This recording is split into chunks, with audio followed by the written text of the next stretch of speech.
Ẹ̀yin èèyàn léèwo lẹ ṣe ẹ káàbọ̀ sí Mashola Gist TV. Gist tèmi tí a gbọ́ òun ni nípa ampad tí Queen Naomi fi ránṣẹ́ sí kábíyèsí ní orí birthday wọn, ọjọ́ ìbí tí wọ́n ṣe fún bàbá Erin ńlá. Ẹ̀yin náà mọ̀ wípé kábíyèsí gba ọ̀pọ̀lọpọ̀ ẹ̀bùn. Wọ́n ní pẹ̀lú gbogbo àwọn ẹ̀bùn tí wọ́n fi ránṣẹ́ sí kábíyèsí, wọ́n ní ẹ̀bùn tí wọ́n ní kán gbé lọ sí yàrá àwọn òun ni ti Tadenikawo àti ti pé màmá wa Esther Ajayi ló gbé fún kábíyèsí. Wọ́n ní ìgbà tí màmá wa Esther Ajayi bí Queen Naomi, bí a ṣe gbọ́, wọ́n ní inú kábíyèsí dùn gan ní ìgbà tí wọ́n gba ẹ̀bùn yìí.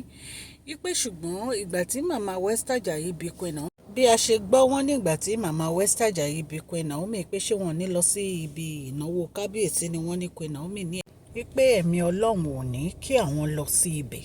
Ẹ̀yin èèyàn lé, ó dáa kéèyàn máa lísìn sí ẹ̀mí Ọlọ́run o, nítorí wípé Ọlọ́run bí ó ṣe máa ń dáàbò bo àwọn ọmọ tirẹ̀ nìyẹn. Ẹ̀yin èèyàn lé, wọ́n ní màmá wa Esther Ajayi ní kán má wọrí, àwọn máa wà ń bẹ̀ pé tán bá gbé ẹ̀bùn náà dé kí wọ́n fi ránṣẹ́ sí àwọn, ipá wọn máa deliver ẹ̀ fún bàbá Erin ńlá. Ẹ̀yin èèyàn lé, wọ́n ní ìgbà tí wọ́n gbé ẹ̀bùn yìí dé, pé wọ́n pe phone number màmá wa Esther Ajayi láti deliver ẹ̀bùn yìí fún wọn.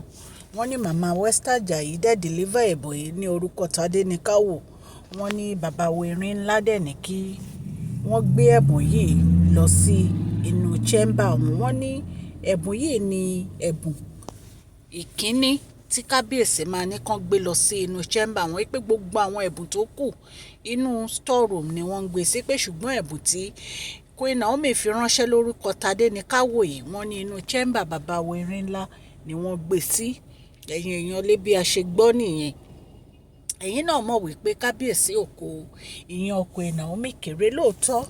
Oríṣiríṣi nǹkan ń ṣẹlẹ̀ láàrin wọn ní ìsìn yìí, ṣùgbọ́n síbẹ̀síbẹ̀ wọn kó ìyẹn Queen Naomi kéré. Ìfẹ́ tí wọ́n dẹ̀ ní sí Queen Naomi ìfẹ́ tó lágbára ni, torí a lè sọ pé wọn ò nífẹ̀ẹ́ Queen Naomi, wọ́n nífẹ̀ẹ́ Queen Naomi, ṣùgbọ́n kábíyèsí ò kàn lè ṣe láì má rí àwọn obìnrin yìí ni. Ẹ̀yin èèyàn lé, wọ́n ní màmá wa Esther Ajayi bá kábíyèsí sọ̀rọ̀ o. Bí a ṣe gbọ́, wọ́n ní màmá wa Esther Ajayi ní kò sí nǹkan tí àwọn lè ṣe o ju wípé kí kábíyèsí kí wọ́n kó fún àdúrà, káwọn dẹ̀ máa fi àdúrà ran kábíyèsí lọ́wọ́. Wípé nítorí pé àwọn rí oríṣiríṣi ẹ̀mí àjòjì ní inú pálásì bàbá Erin ńlá. Wípé gbogbo nǹkan tó dẹ̀ ń ṣẹlẹ̀ láàrin àwọn àti Queen Naomi pé kì í ṣe lásán, wípé wọ́n fẹ́ dá àárín wọn rú ni. Ẹ̀yin èèyàn lé, nǹkan tá a gbọ́ nìyẹn allegedly, lẹ́ẹ̀kan sí allegedly tí a gbọ́ wípé màmá wa Esther Ajayi sùn. Wípé kí kábíyèsí kó fún àdúrà, wípé kí wọ́n dẹ̀ má gba èṣù láàyè. Wípé nítorí wípé lóòótọ́ Queen Naomi lè ní àwọn ò ṣe mọ́, wípé nítorí nǹkan tí ojú wọn ti rí ni. Wípé torí gbogbo àwọn nǹkan tó ń ṣẹlẹ̀ bẹ́ẹ̀ pẹ̀lú gbogbo àwọn ìyàwó tí kábíyèsí ń fẹ́ yìí, wípé kò sí obìnrin tí kò ní sá fún ẹ̀mí ẹ̀. Wípé ṣé wọ́n mọ̀ pé látìgbà tí Queen Naomi ti dé inú pálásì yẹn, wípé ìjà kábíyèsí ni Queen Naomi ń jà, wípé kì í ṣe ìjà Queen Naomi ni Queen Naomi ń jà. Wípé sọ wípé gbogbo báwọn dẹ̀ ṣe ń gbàdúrà tí àwọn ń fi àdúrà ran kábíyèsí àti Queen Naomi lọ́wọ́, wọ́n ní kì í ṣe nǹkan kékeré rárá. Ẹ mọ̀ pé Queen Naomi ti sọ fún kábíyèsí pé Tadenikawo ò ní wá, pé àwọn náà ò dẹ̀ ní wá sí ibi ìnáwó wọn. Wọ́n ní bàbá Erin ńlá, wọ́n nínú wọn ò dùn rárá. Wípé wọ́n ní báwo ni Queen Naomi ò ṣe ní mú àròlé àwọn wá sí inú palace àwọn láti wá celebrate birthday wọn, ṣùgbọ́n Queen Naomi ní ẹ̀mí Ọlọ́run ní káwọn máa wọ̀. Àmọ́ nǹkan tí wọ́n rí, ẹ̀yin ará lé, àmọ́ nǹkan tí wọ́n rí. Ẹni tí Ọlọ́run tó bá ń bá sọ̀rọ̀, ó yẹ kó listen. A lè sọ pé nítorí ẹran ara kí a jẹ́ kí ẹran ara kó máa lò wá, ṣùgbọ́n ẹ̀mí mímọ́ ló ń sọ̀rọ̀ yìí pé kí wọ́n má wá, because tí wọ́n bá fi tipátipá lọ, ẹ̀mí Ọlọ́run á ní ṣe bí òun sọ yìí pé kí Queen Naomi má lọ. Ẹ dẹ̀ mọ̀ pé nǹkan tó ń ṣẹlẹ̀ nínú palace yẹn kì í ṣe kékeré. Recently la gbọ́ pé kéèkì tí àǹtí wa tó order láti Dubai wọ́n lọ bàjẹ́. Wọ́n máa ń ba nǹkan jẹ́ nínú palace yẹn ni, kì í ṣe ní la ti ń gbọ́ pé wọ́n ń ba nǹkan jẹ́. Ẹ̀yin náà dẹ̀ rí gbogbo nǹkan tó fi ojú Queen Naomi rí nígbà tí Queen Naomi wà nínú palace. So pé wọ́n wá mú ọmọ wọn kan tó wá gbabẹ̀ lọ. Ẹ dẹ̀ mọ̀ pé ìgbà tí wọ́n ń ṣe ayẹyẹ oríṣiríṣi èèyàn ló máa wọ́ nínú ààfin. Bí ojú kábíyèsí ṣe dì, àìmọye nǹkan ni wọ́n tún ti ṣe sínú palace yẹn nítorí pé ojú bàbá wo Erin ńlá dí.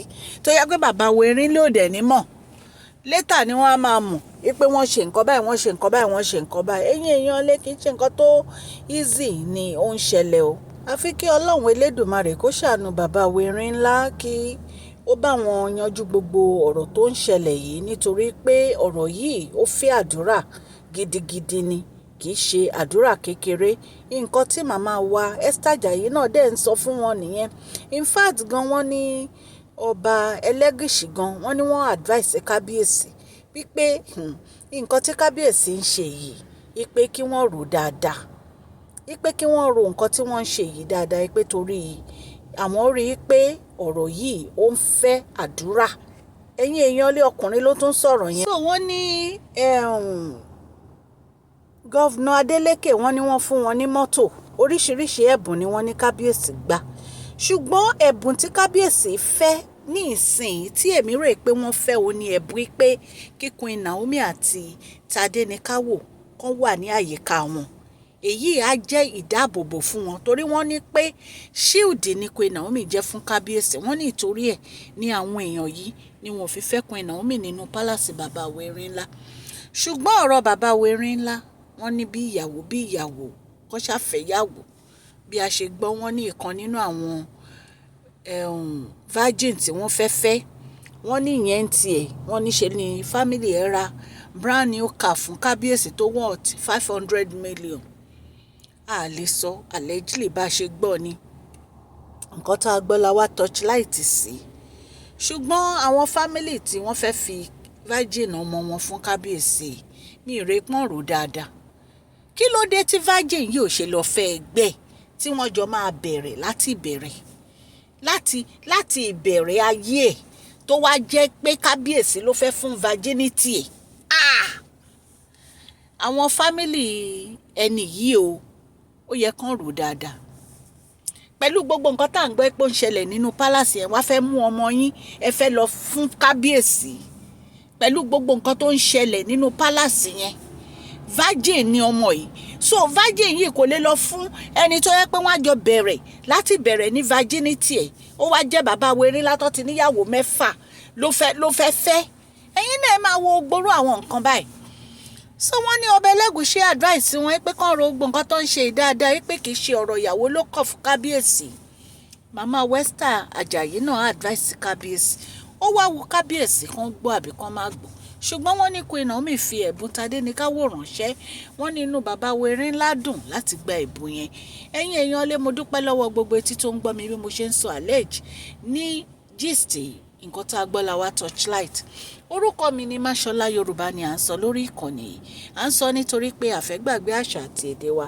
A dẹ̀ tún sọ fún ọ̀pọ̀lọpọ̀ àwọn tí wọn ò gbọ́ Gẹ̀ẹ́sì. Ẹ̀yin èèyàn lé tẹ́ bá ti subscribe kẹ́dẹ̀ tẹ notification bell yín so that tá bá ti post any gist ẹ máa rí. À ń sọ̀rọ̀ nípa celebrity gist, royal gist, politics àti gbogbo nǹkan tó ń ṣẹlẹ̀ ní agbègbè orílẹ̀-èdè bàbá wa ní ilẹ̀ Nàìjíríà. Ẹ má gbàgbé kẹ́ fún fídíò yìí ní thumbs up o. Dúpẹ́ lọ́wọ́ gbogbo ẹ̀yin subscribers àti ẹ̀yin no subscribers. Ọjọ́ èní ọjọ́ ayọ̀ ni ó máa jẹ́ fún yín kú Friday Jímọ̀. Á mú ìdùnnú àti ayọ̀ wá fún èmi àti yín o. Please share this video, like and subscribe. God bless you all. Mashola Gist TV, love you all.